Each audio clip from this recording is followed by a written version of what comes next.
ആഴ്ചക്കാലം നടന്ന സംഭവ വികാസങ്ങളുമായി വാരാന്ത്യ കാഴ്ച. ഏവർക്കും സ്വാഗതം.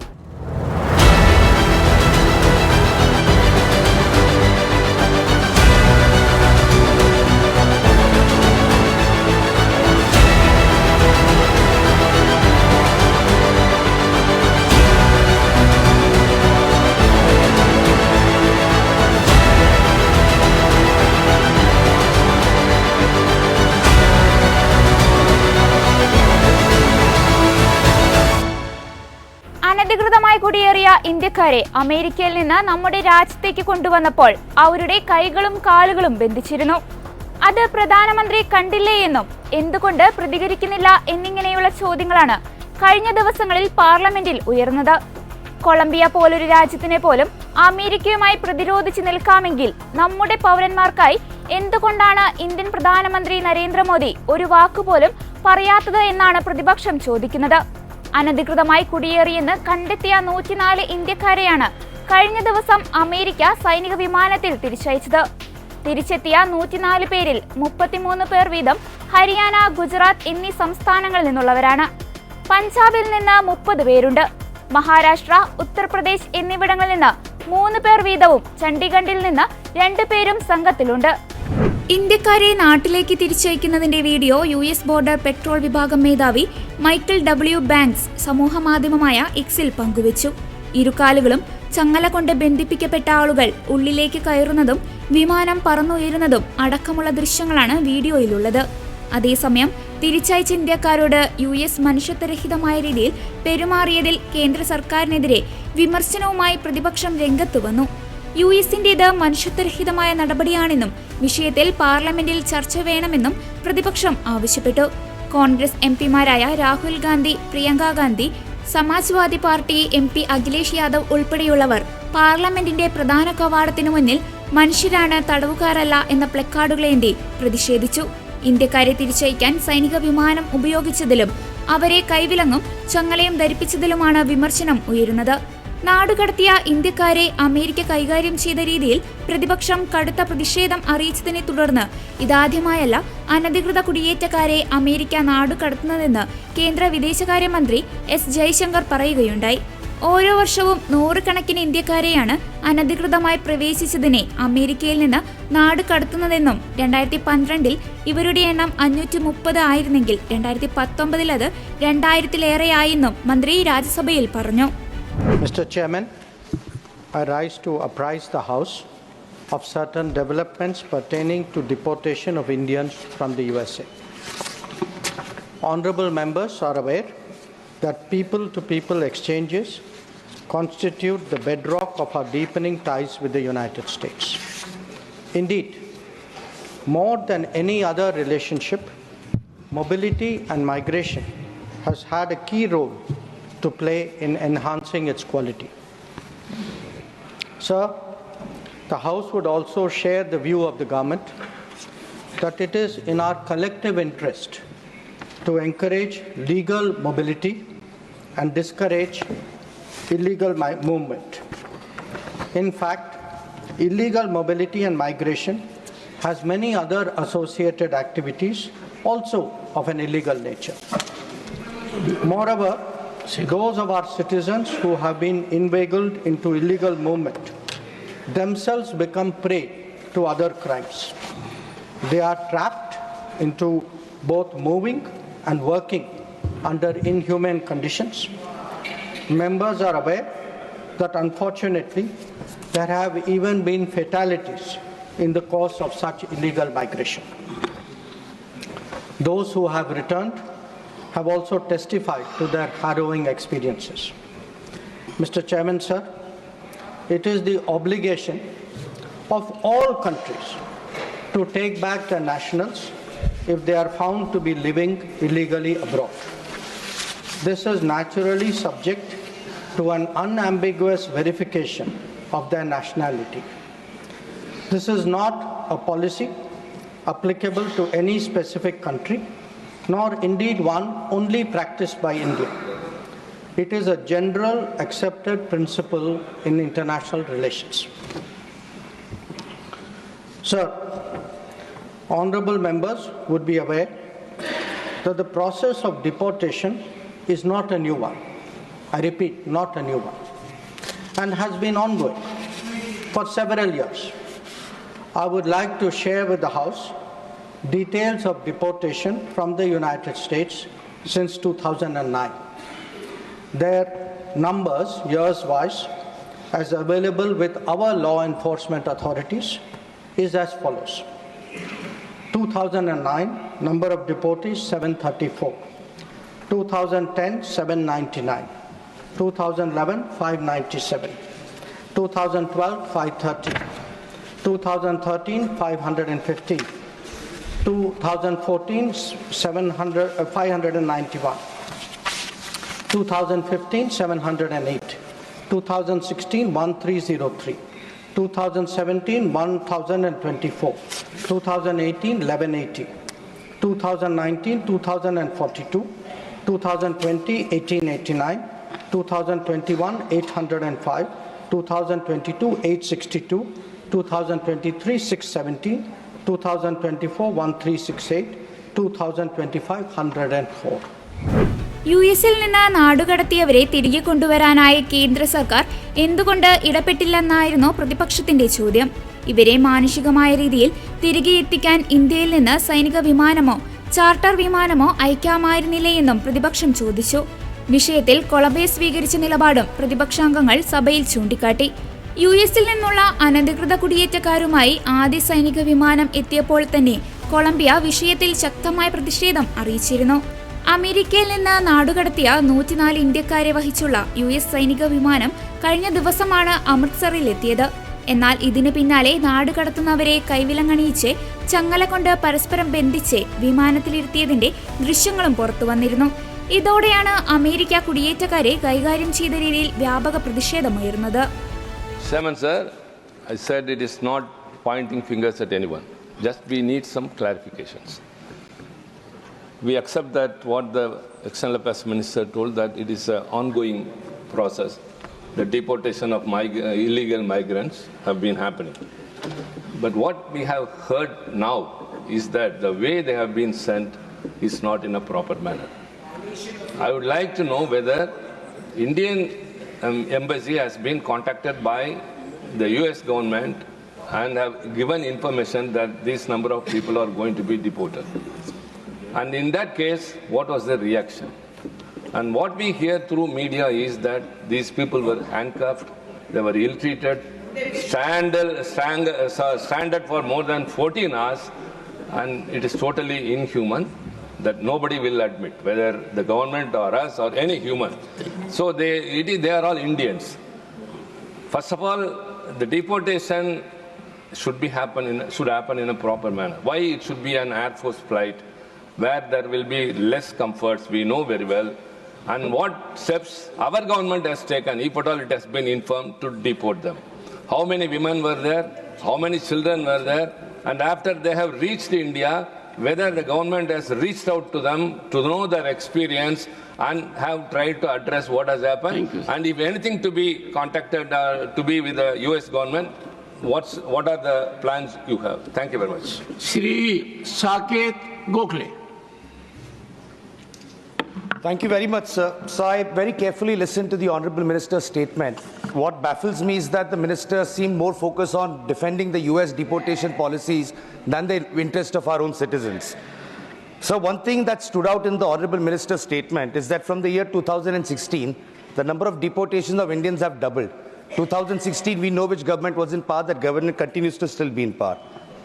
According to a survey by Pew Research Center, sir, 2011, there were 425,000 undocumented Indian migrants in the US. In 2021, that number's gone up by 70% to 725,000. Sir, the US is just one part of it. Prime Minister Modi personally requested the Russian President, Mr. Putin, but there are still Indians who are being forced to serve in the Russian army. They're dying on the borders of Ukraine. They've still not been repatriated to India despite PM Modi's request. I have some very, very pointed questions, so I'm going to keep it short. So as the first we talk, and we hear in this house almost every minister, every member when they speak from the treasury benches, We are the world's 5th largest economy. We are soon going to be 3rd largest. We are a Vishwaguru. Ask this. Sir, as a Vishwaguru, I'm asking through you, sir, as a Vishwaguru, are citizens being shackled in chains, their legs being shackled together, being handcuffed, when countries like Colombia, which don't even figure in the top 10, can send an aircraft and bring their citizens back with dignity? What stops our government from sending one aircraft? We don't have a shortage of it. Thank you. What stops? No, sir, I have just one. You said 3 minutes, sir. That's all I'm requesting. So why have we not been able to ensure a dignified and humane repatriation of our citizens is number one. And number two, sir, the Honorable Minister made a very important point about undocumented migrants facing a lot of risk. The migrants have gone to the US, have gone through the Darien Gap, through the northern border. Many of them are frozen and died on the northern border as well. So the question is, what process does the ministry have? Because clearly there's economic distress. They're running away from the country for search of better opportunities. What processes do we have? Be it Cambodia, Indians are trapped, made to work in call centers. In the US.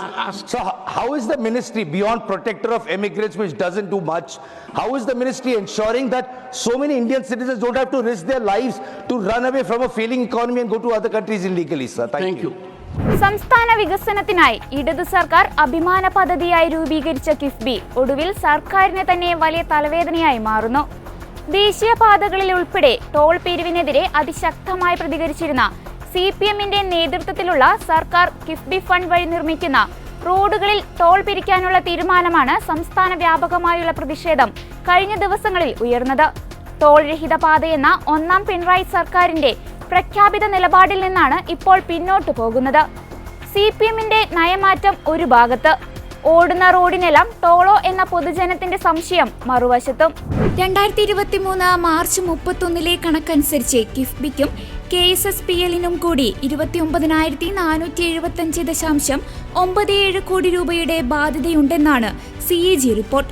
കേന്ദ്ര നടപടിക്കെതിരെ സംസ്ഥാനം supreme കോടതിയിൽ നൽകിയ ഹർജി ഈ മാസം പരിഗണിക്കാനിരിക്കുകയാണ്. ഇതിനിടെയാണ് കിഫ്ബിയുടെ നിലനിൽപ്പ് തന്നെ അപകടത്തിലാകുന്ന ഘട്ടത്തിൽ റോഡുകളിൽ നിന്ന് യൂസർ ഫീ എന്ന നിലയിൽ ടോൾ പിരിക്കാൻ സർക്കാർ ഒരുങ്ങുന്നത്. പൊതുമരാമത്ത് വകുപ്പുകളുമായി കിഫ്ബി നടത്തുന്ന 618 പദ്ധതികളിൽ കൂടുതലും തീരദേശ മലയോര പാതകളും പാലങ്ങളുമാണ്.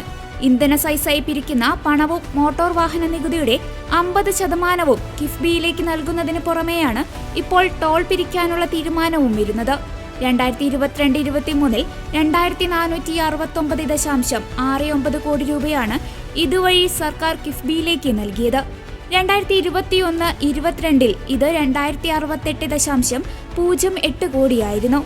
ഇതിനിടെ ടോളിനോടുള്ള CPM-ന്റെ എതിർപ്പ് കാലം മായ്ച്ചുവെന്ന് മുതിർന്ന CPM നേതാവ് തോമസ് ഐസക് പറഞ്ഞു. കേന്ദ്രത്തെ നേരിടാനുള്ള പോരാട്ടമാണ് കിഫ്ബി. കിഫ്ബിയെക്കുറിച്ചുള്ള കേന്ദ്ര വിമർശനത്തിന് മറുപടിയാണ് ടോൾ എന്നും തോമസ് ഐസക് വ്യക്തമാക്കി. വരുമാനം സൃഷ്ടിക്കാനുള്ള ഉപായങ്ങളാണ് എന്നും മറ്റുള്ള ആക്ഷേപങ്ങൾ ശ്രദ്ധയിൽപ്പെട്ടത്. ഈ ആക്ഷേപങ്ങളൊക്കെ അടിസ്ഥാനരഹിതം. അവ കേരളത്തിന്റെ വികസന മുന്നേറ്റത്തെ തകർക്കുന്നതിനുള്ള കുൽസിത നീക്കങ്ങൾ മാത്രം. ഒരു വലിയ ആക്ഷേപം ഞാൻ അസംബ്ലിയിൽ പറഞ്ഞത്രേ, കിഫ്ബി ടോളുകളൊന്നും തിരിക്കാത്ത ഒരു വികസന മാതൃകയാണ്. അത് എങ്ങനെയായിരുന്നു അത് വിഭാവന ചെയ്തത്? അത് വിഭാവന ചെയ്തത് ഒരു ആന്വിറ്റി മോഡലായിട്ടാണ്. ആന്വിറ്റി മോഡൽ എന്ന് പറഞ്ഞാൽ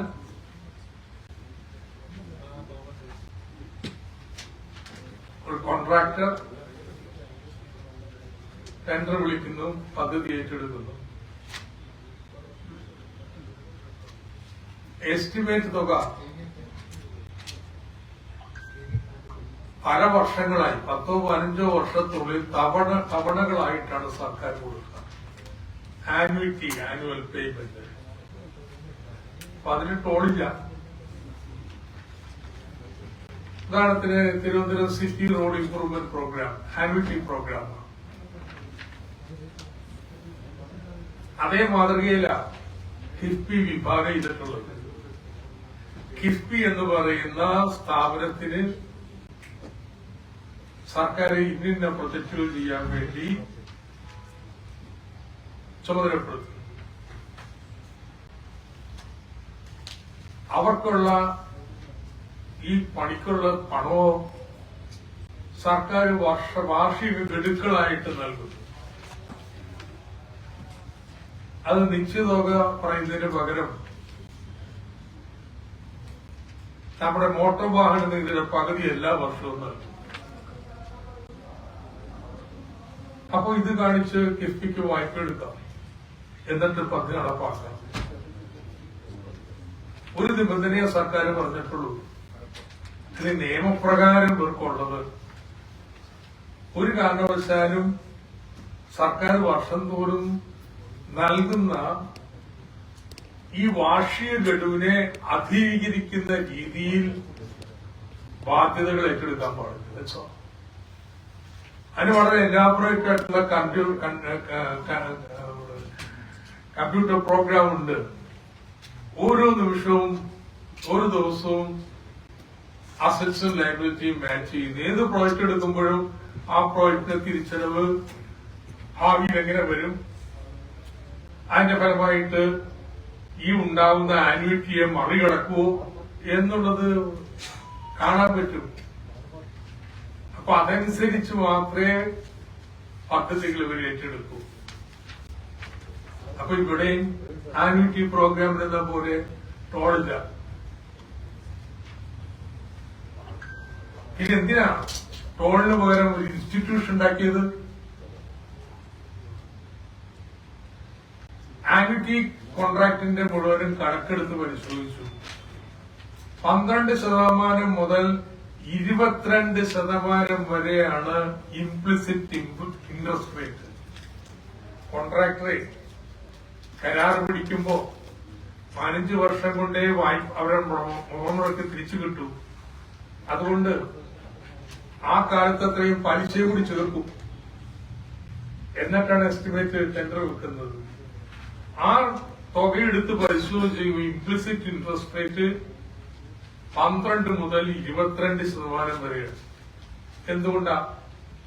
ഇത്ര വലിയ തുക വായ്പ എടുക്കുന്നതിന് പറ്റുന്ന കോൺട്രാക്ടർമാരില്ല.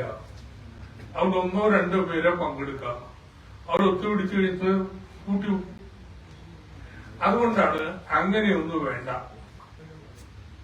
7%, 8%, 9% വായ്പ എടുക്കാലോ.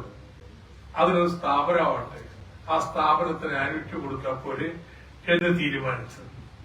അതുകൊണ്ട് ഈ മോഡലില് അന്ന് ആനുവിറ്റിയുടെ പ്രശ്നം, ആനുവിറ്റി മോഡലിൽ ടോൾ പിടിക്കുന്ന പ്രശ്നമില്ല. ആരാ അതിനെ നിർത്തുന്നത്? UDF. ഏറ്റവും വലിയ എതിർപ്പ് ഇന്നത്തെ പ്രതിപക്ഷ നേതാവ് VD സതീശനാണ്. അദ്ദേഹത്തിന്റെ വാദമായിരുന്നു ഇത് സർക്കാരാണ് വായ്പ തിരിച്ചടക്കുന്നത്, കിഫ്ബി എടുക്കുന്ന വായ്പ ഫലത്തിൽ. അതുകൊണ്ട് സർക്കാരിന്റെ ആനുവിറ്റി നടക്കുന്നത്, അതുകൊണ്ട് ഫലത്തിൽ ഇത് സർക്കാരിന്റെ വായ്പയാണ് എന്നുള്ള വാദം വെച്ചു. അപ്പൊ മറുവാദം ചോദിച്ചത് എന്താ?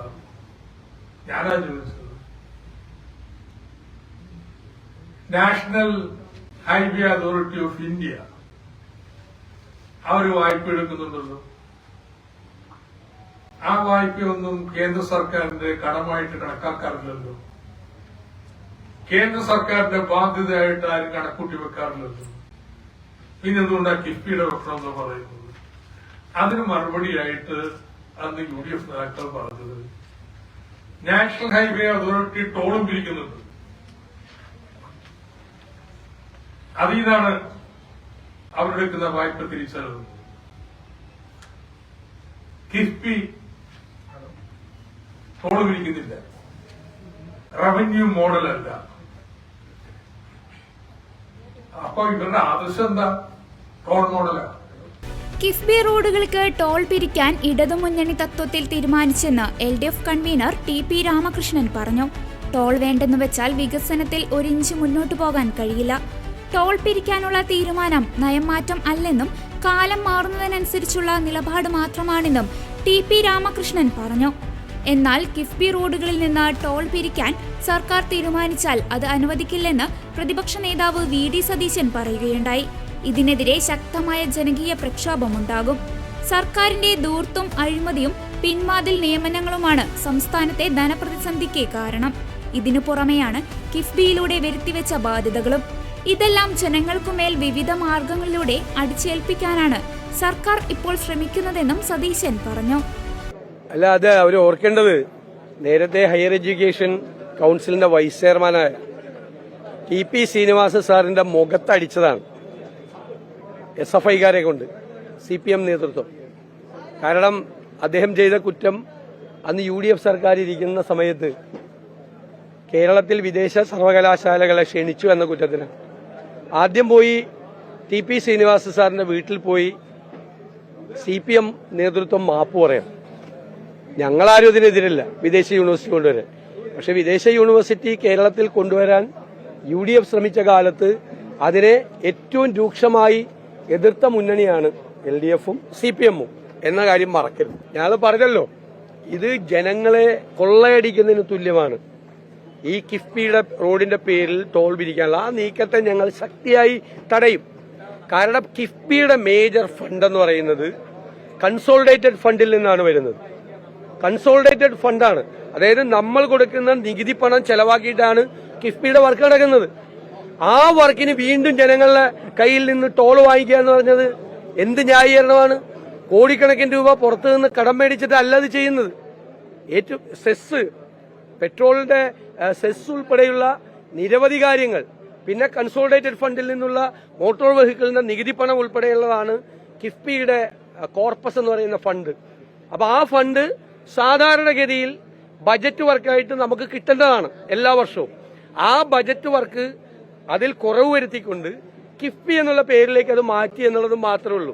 കിഫ്ബി തുടങ്ങിയപ്പോൾ തന്നെ ഞങ്ങൾ പറഞ്ഞിരുന്നു, കിഫ്ബി നിലനിൽക്കുന്ന ഒന്നല്ല. കാരണം എക്സ്ട്രാ ബജറ്ററി ആയിട്ട് ഒരു പരിപാടി കൊണ്ടുവന്നാൽ അത് നിൽക്കില്ല, അത് കടമെടുപ്പിന്റെ പരിധിയിൽ വരും. കിഫ്ബി ബില്ല് നിയമസഭയിൽ കൊണ്ടുവന്നപ്പോൾ അന്ന് MLA ആയിരുന്ന ഞാൻ തന്നെ അതിന് ലീഗൽ ഒബ്ജക്ഷൻ കൊണ്ടുവന്നതാണ്. കാരണം അതൊരിക്കലും കടമെടുപ്പിന്റെ പരിധിയിൽ നിർബന്ധമായി വരും. അവസാനം ബജറ്റിന് ബാധ്യതയാവും, സംസ്ഥാനത്തിന്റെ തന്നെ ബാധ്യതയാവും. അത് ബജറ്റിന് പുറത്തു നിർത്താൻ പറ്റില്ല. എത്ര കടമെടുത്താലും സ്റ്റേറ്റ് കൊടുക്കുന്ന ഗ്യാരണ്ടിയാണ്, സോവറിൻ ഗ്യാരണ്ടിയാണ് കടമെടുത്ത. അപ്പൊ അന്തിമമായി സംസ്ഥാനത്തിന് തന്നെ കിഫ്ബിയുടെ മുഴുവൻ കടബാധ്യതകളും തീർക്കേണ്ടി വരും.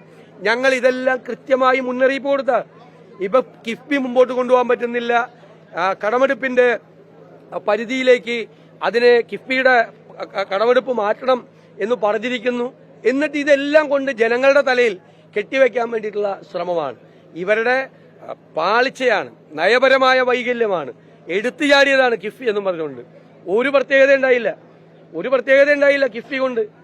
സർക്കാരിന് എല്ലാ വർഷവും കിട്ടേണ്ട പൈസയാണ് ഇതിനുവേണ്ടി ചെലവഴിച്ചിട്ടുള്ളത്. ഇതുവരെ എല്ലാ വർഷവും ബജറ്റ് വർക്ക് മാത്രമേ ചെലവഴിച്ചിട്ടുള്ളൂ. ആ ബജറ്റ് വർക്ക് ചെലവഴിച്ചിട്ട് അവസാനം ജനങ്ങളുടെ തലയിൽ ഇതിന്റെ പാപഭാരം മുഴുവൻ കെട്ടിവെക്കാനുള്ളൊരു നീക്കമാണ് ഈ ടോൾ പിരിവ്. ടോൾ ഒരു കാരണവശാലും കിഫ്ബി വർക്കിൽ ഏർപ്പെടുത്തില്ല എന്ന് കഴിഞ്ഞ ഗവൺമെന്റിന്റെ കാലത്ത് നിയമസഭയിൽ കിട്ടിയ ഉറപ്പിന്റെ ലംഘനം കൂടിയാണ് ഇപ്പോൾ നടക്കുന്നത്. പക്ഷേ നിങ്ങൾ ഒരു കാര്യം മനസ്സിലാക്കേണ്ടത്, കിഫ്ബി പ്രഖ്യാപിച്ചപ്പോൾ കേരളത്തിലെ പ്രതിപക്ഷം എന്താണ് പറഞ്ഞത് അത് തന്നെ 2 കൊല്ലത്തിനകം C&AG റിപ്പോർട്ടിൽ വന്നു. നിങ്ങൾ എടുത്തു നോക്കിയോ, അസംബ്ലി റെക്കോർഡ് എടുത്തു നോക്കിയോ. ഞങ്ങൾ പറഞ്ഞ അതേ കാര്യം C&AG റിപ്പോർട്ടിൽ വന്നു. ഇന്നിപ്പോ അത് യാഥാർത്ഥ്യമായിരിക്കുന്നു. ഗവൺമെന്റ് തന്നെ സമ്മതിക്കുന്നു കിഫ്ബി ഒരു ബാധ്യതയാണെന്ന്. കിഫ്ബി സംസ്ഥാനത്തിന് ഒരു ബാധ്യതയാകും എന്ന് പറഞ്ഞത് കേരളത്തിലെ പ്രതിപക്ഷമാണ്, ഞങ്ങളാണ് പറഞ്ഞത്. അത് ശരിയായില്ലേ? ഞാൻ ചോദിക്കട്ടെ, അത് സംസ്ഥാനത്തെ ബജറ്റ് പണമല്ലേ? ആ പണം അല്ലാതെ വർക്കായിട്ട് ഡിവൈഡ് ചെയ്തിട്ടുണ്ട്, അത് കുറച്ചു. എന്നിട്ട് കിഫ്ബി പ്രൊജക്ട് ചെയ്യാൻ വേണ്ടിയിട്ട് അതിലേക്ക് മാറ്റി.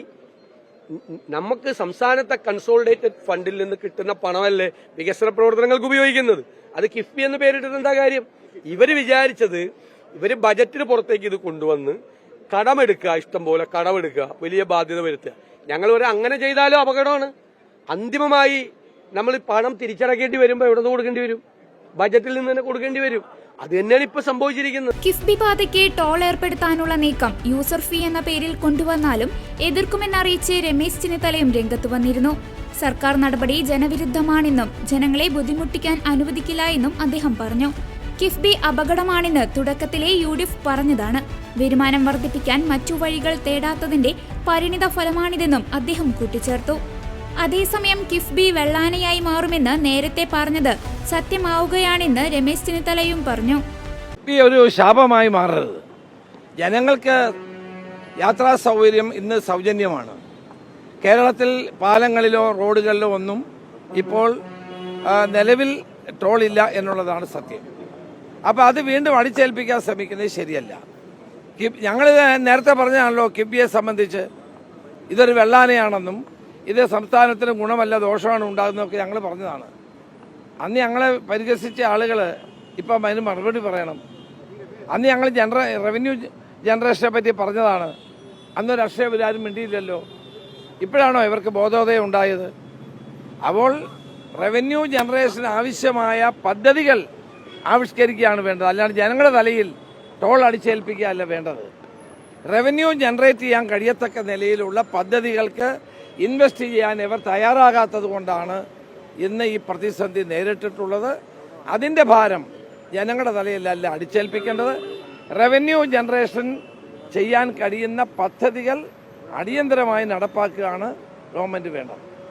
അതെ, ഇതിങ്ങനെ അല്ലാതെ ഇനി അത് തുടർന്ന് പോകാൻ കഴിയില്ലെന്നും വലിയ പ്രതിഷേധം ഉണ്ടാകില്ല എന്നുമാണ് സർക്കാർ. പ്രതിഷേധം ഉണ്ടാകും ജനങ്ങൾ. കാരണം ഇത് ആദ്യം മുതൽ ഞങ്ങൾ അന്ന് പറഞ്ഞതാണ്, നിങ്ങൾ റവന്യൂ ജനറേഷന് വേണ്ടിയിട്ടുള്ള പദ്ധതികൾ ആരംഭിച്ചില്ലെങ്കിൽ നിങ്ങൾക്ക് നിയമസഭാ സ്പീച്ചുകൾ എടുത്ത് നോക്കിയാൽ അറിയാം, ഞങ്ങളുടെ സ്റ്റേറ്റ്മെന്റുകൾ എടുത്താൽ അറിയാം, റവന്യൂ ജനറേഷന് വേണ്ടി പദ്ധതികൾ ആവിഷ്കരിച്ചില്ലെങ്കിൽ ഈ പദ്ധതി നിർത്തേണ്ടി വരുമെന്ന് ഞങ്ങൾ പറഞ്ഞതാണ്. അന്ന് ഇതൊന്നും കേൾക്കാതെ ഞങ്ങളെ പരിഹസിച്ച ആളുകൾ ഇപ്പം മറുപടി പറയണം. അതിൻ്റെ ആ ഗവൺമെന്റിന് വന്ന പാളിച്ച ജനങ്ങളുടെ തലയിൽ ഒരു ഭാരമായി കയറ്റിവെച്ച് രക്ഷപ്പെടാമെന്നാണ് സർക്കാർ ധരിക്കുന്നതെങ്കിൽ ശരിയല്ല. ഇതോടെ വാരാന്ത്യ കാഴ്ച പൂർണ്ണമാകുന്നു. അടുത്ത ആഴ്ച വീണ്ടും കാണാം. നന്ദി.